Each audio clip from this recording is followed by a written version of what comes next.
I'm Pranshi Verma from ABES Engineering College, Ghaziabad.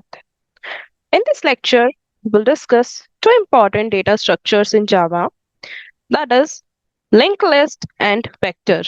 We will explore their theoretical concepts, see how they work, and discuss different examples. Let's get started. First, we have linked list. A linked list is a collection of nodes where node contains data and a reference to the next node. So here is the official definition of linked list. Now we have linked list class from the Java collection framework. This class works as the same linked list data structure, and we can say that it provides the functionality of the linked list data structure with the help of Java collection framework. Let's understand linked list data structure with the help of this diagram. Here, this diagram represents three fields.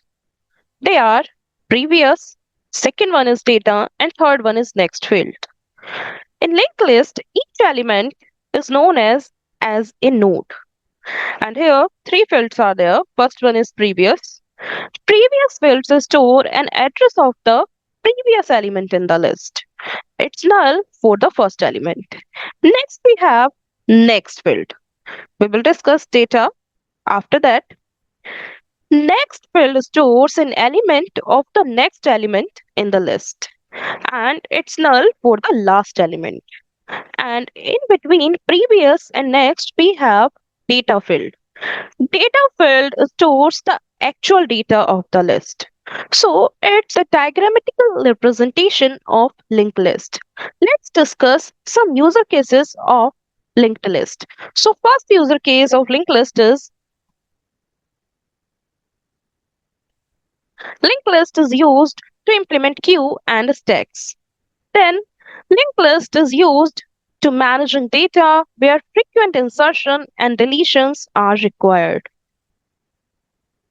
Linked lists are great when you need to frequently add or remove elements. However, they are used more memory because each element requires an additional references.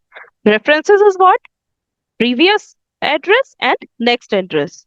And it's also accessing elements involves traversing from the head of the list.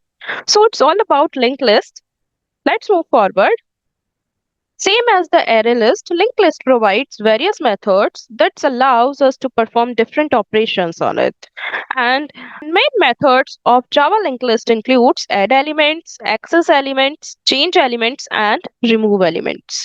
You can use all the methods as same as array list, as I already discussed in the previous lecture with you. Let's move forward and discuss vector. Vector is also known as legacy class, and it's similar to array list. But here, array list is what? Dynamic array that can grow or shrink, in size. But unlike array list, vector is synchronized. And here, synchronization is the main feature of vector, which means it's thread safe but may have a performance overhead. Here are some advantages of vector. That includes vector are thread safe due to synchronization.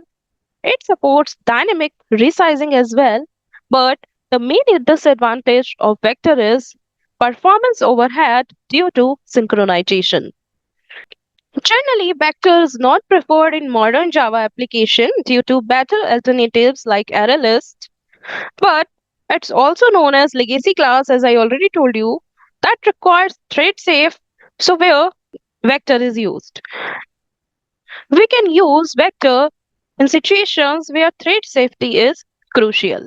So it's all about vector introduction. Like array list, linked list, vector also have some methods, and they include first one, add methods. With the help of these methods, you can add any elements into the vector. It includes add element methods. With the help of this, you can add any elements to the vector. Then we have add of index comma element method. With the help of this method, we can add an element to the specified position in the vector. Then we have add all method. With the help of this method, we can add all the elements of a vector to another vector. And it's very important method in vector. Next, we have access vector methods. Access vector elements methods are available in vectors and they include three methods. First one, we have get index. As the name suggests, get of index, with the help of this method, we can access any element at the specified position with the help of index. And here it returns an element specified by the index. Next, we have iterator method. Iterator method returns an iterator object to sequentially access vector elements. Let's move forward. Here are some vector methods includes. Next method we have remove vector elements and it includes three methods. First we have remove index, then we have remove all, and then we have clear method. So remove index method, with the help of this method we can remove an element from the specified position. Then we have remove all method. As the name suggests, remove all. So with the help of this method, we can remove all the elements present in the vector. Next, we have clear method. With the help of this method, we can remove all elements and it's more efficient as compared to the remove all method. Next, we have some access vector elements methods. It includes get index.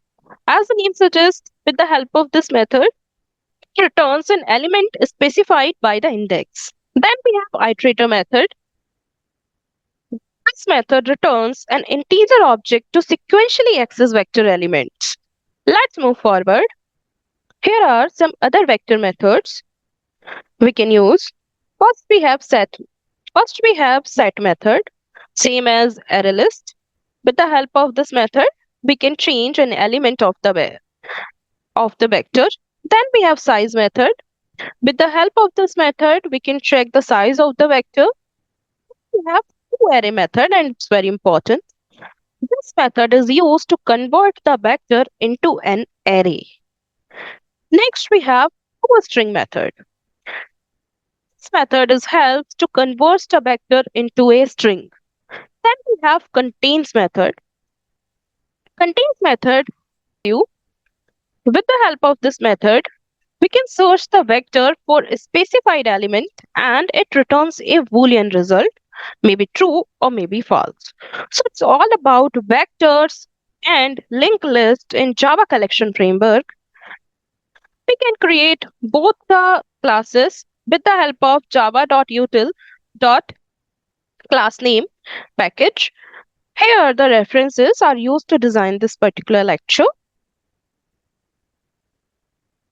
In the next lecture, we will discuss a stack and queue interface. Thank you so much for your patience listening.